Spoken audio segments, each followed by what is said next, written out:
Manalangin kayo mga kapatid para ang ating mga paghahain ay kalugdan ng Diyos amang makapangyarihan. Tanggapin nawa ng Panginoon itong paghahain sa iyong mga kamay, sa kapurihan niya at karangalan, sa ating kapakinabangan at sa buong sambayanan niyang banal.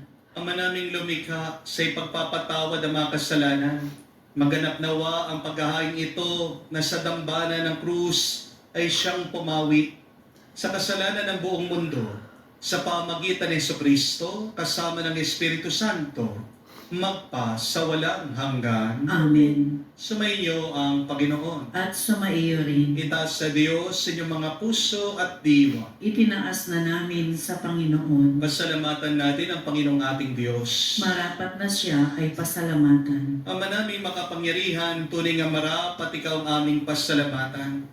Iyong tinasyang sa kahoy na krus, ang sangkatauhan tubusin ni Jesus. Sa punong kahoy, nagkapuwang ang kamatayan. Sa kahoy na krus, tinanghal ang pagkabuhay.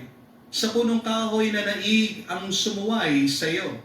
Sa kahoy na krus ay nadaig ng masunuring anak mo.